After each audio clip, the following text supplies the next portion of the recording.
O ministro Alexandre de Moraes, do Supremo Tribunal Federal, decidiu hoje liberar a tramitação do processo de impeachment do governador afastado do Rio de Janeiro, Wilson Witzel, na Assembleia Legislativa do Rio de Janeiro. Na decisão, Moraes entendeu que não há irregularidades no procedimento. O ministro derrubou a decisão do presidente do STF, Dias Toffoli, que em julho concordou com o pedido de suspensão da tramitação do impeachment feito pela defesa do governador e determinou que o procedimento deveria continuar somente após outra comissão ser eleita, conforme as regras definidas na liminar.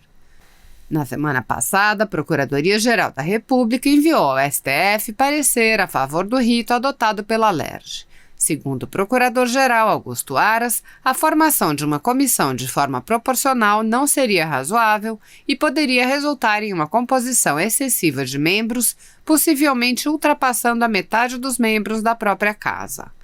Mais cedo, Witzel foi afastado do cargo por 180 dias em decisão do ministro Benedito Gonçalves, do Superior Tribunal de Justiça.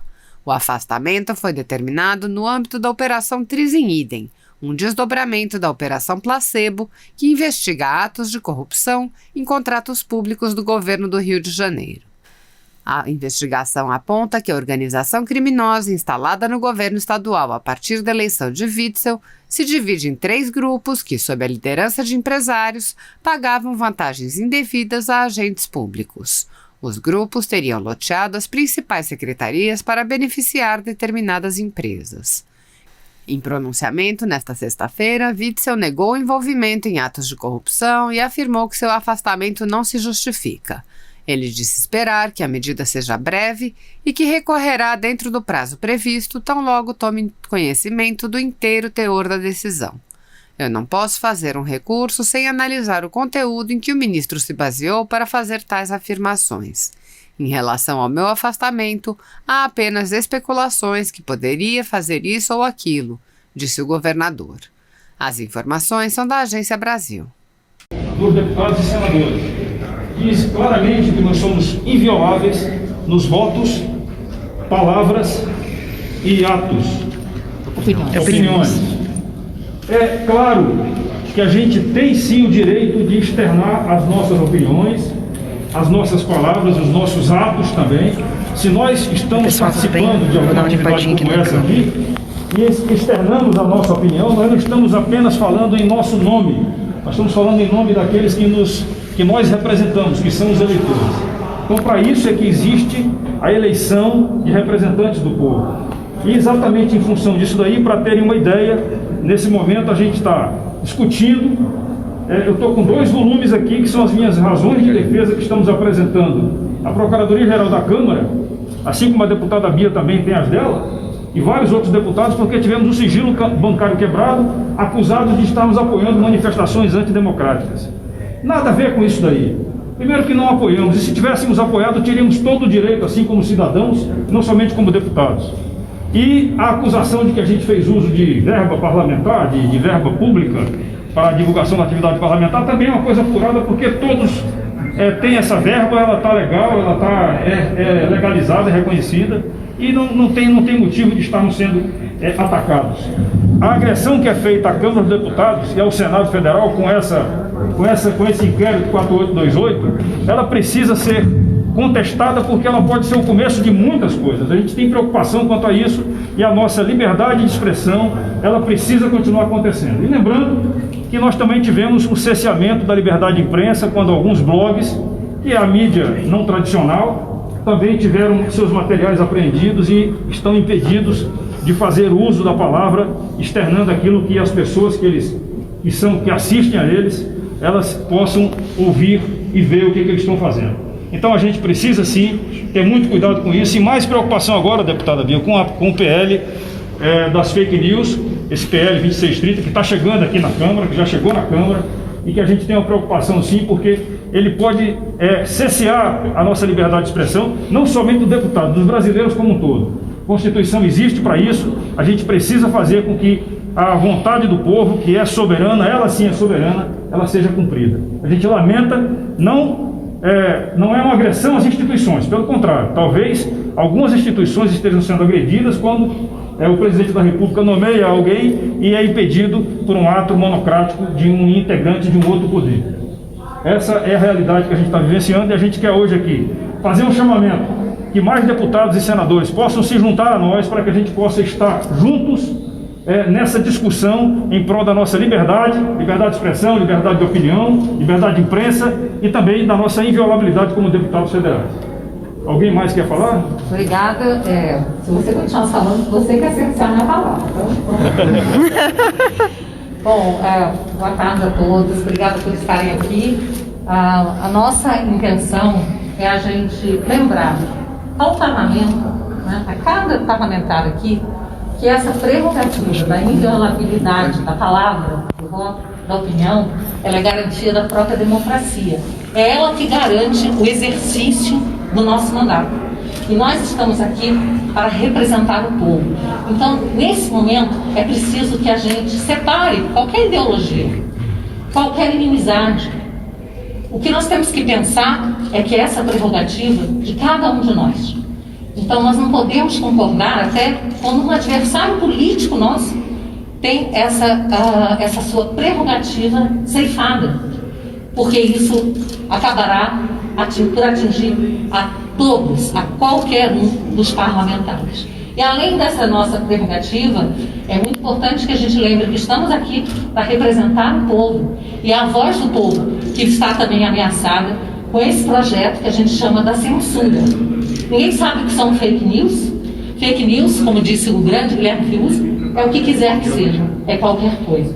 E nós conclamamos, inclusive, a imprensa, que não faz parte desse projeto, mas pode vir a fazer por uma emenda de qualquer parlamentar. E também os senhores poderão ter a liberdade de vocês ameaçar.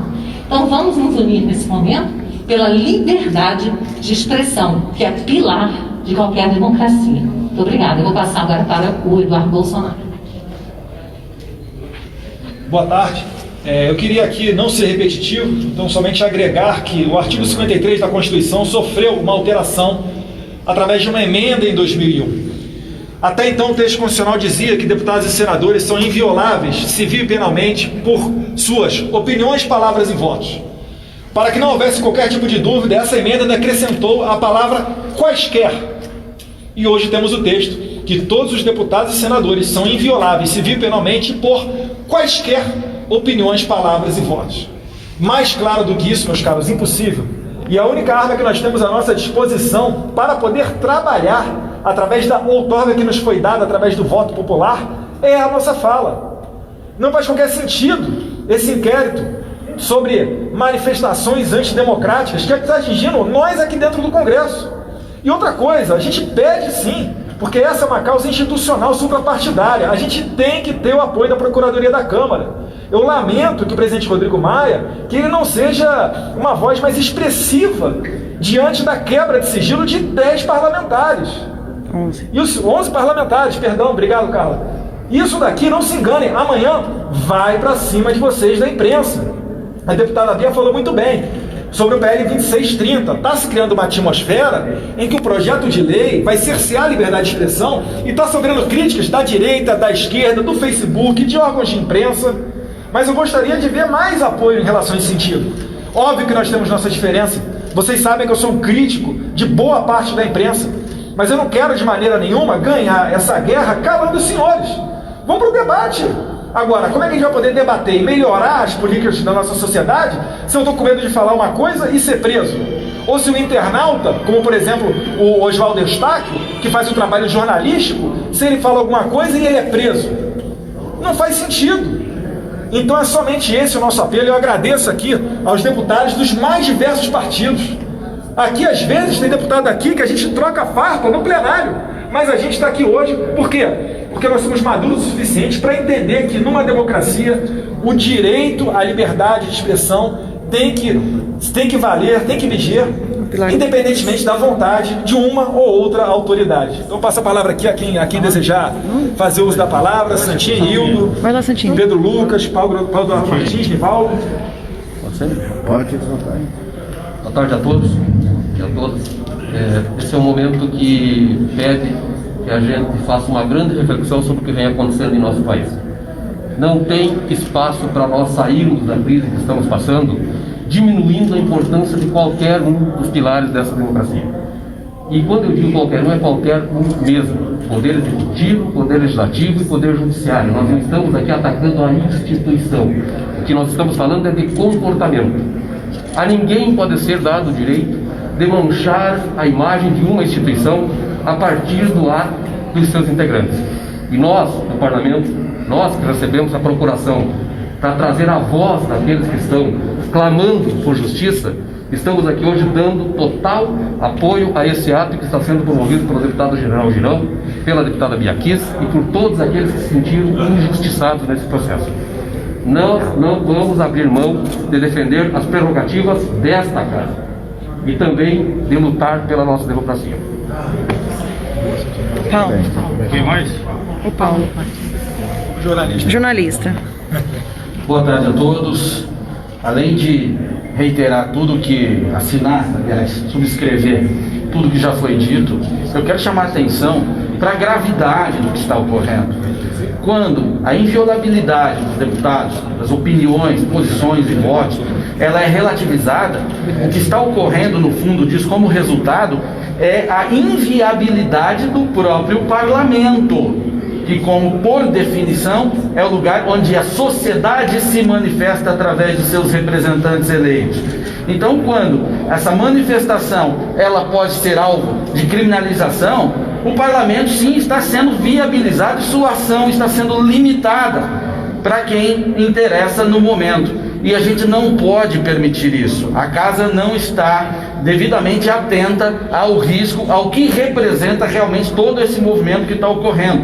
Nós não podemos ser defensores das prerrogativas parlamentares ou da liberdade de expressão por conveniência. Nós temos que ser defensores dessas duas coisas por princípios. Defender a liberdade de expressão quando a gente concorda com o que está sendo dito é uma beleza. Eu quero ver defender quando a gente não concorda com o que está sendo dito, mas luta para manter o seu direito daquele de dizer. E esse é o ponto. Tudo isso envolve um movimento maior. É aqui no parlamento, é também as iniciativas legislativas que vêm ocorrendo e também interpretações judiciais a respeito de outros casos que a gente já vê pipocar em primeira instância, como no Rio de Janeiro. O juiz acabou de dar uma decisão dizendo que o réu, ele extrapolou o seu limite de liberdade de pensamento. O que é isso? Então, o PL que fala de fake news, o popular PL das fake news, ele mira primeiro nas redes sociais, mas ele acaba atingindo a liberdade de expressão. E quando atinge a liberdade de expressão, atinge aqui do parlamentar, atinge das pessoas que são usuárias das redes, atinge de vocês, profissionais de imprensa, qual eu também sou. E que se a opinião agora que incomoda é aquela que está nas redes ou a que está na tribuna da imprensa, logo será aquela que está nas bancadas dos telejornais, nas páginas de opiniões dos jornais ou nas colunas de revistas. Esse movimento não tem que ser só desses parlamentares. Aqui eu acho que a gente apenas representa muitos que têm interesse nisso, que não suportam um ambiente de restrição de liberdade de expressão, e esse alerta serve a todos os brasileiros, especialmente aos profissionais que sobrevivem disso. Muito obrigado. Além de reiterar o que os meus colegas falaram, eu queria dividir com os senhores um sentimento que hoje é meu, mas amanhã pode ser de cada um dos senhores ou de alguns dos senhores. Eu tive meu sigilo bancário e telemático, nem sabia que existia isso, quebrados, por conta de um tweet. Eu pergunto aos senhores, até que ponto isso não pode chegar até os senhores jornalistas, até o povo? Eu, como deputada federal, embasada em todos esses argumentos que meus colegas disseram, tenho tido medo, nas últimas 2, 3 semanas, de me manifestar. Uma representante do povo brasileiro com medo de se manifestar. É até esse ponto que a gente quer chegar. Daqui a pouco isso pode atingir os jornalistas. Já está atingindo o povo. Eu clamo aos senhores que, por favor, deem voz a esse apelo que a gente tem feito aqui. Porque a gente não está defendendo os nossos mandatos só, ou essa instituição. A gente está defendendo o pilar principal da democracia, que é a liberdade de expressão e de pensamento. Muito obrigada. talvez a ideia seja que esse primeiro movimento de hoje, dessa semana, ele possa se repetir todas as semanas agora, com a adesão de mais deputados e senadores, inclusive também, porque também tem senadores que pensam como nós. Não podemos nos calar, como falou aqui a deputada Carla, não podemos nos calar, não vamos nos calar. Essa é a grande realidade. A gente vai enfrentar isso aí, porque nós acreditamos que a democracia, para existir, tem que ter esses pilares como sendo obedecidos. Nenhuma ditadura será boa para o Brasil, muito menos se for uma ditadura puxada por ações judiciárias. Muito bem.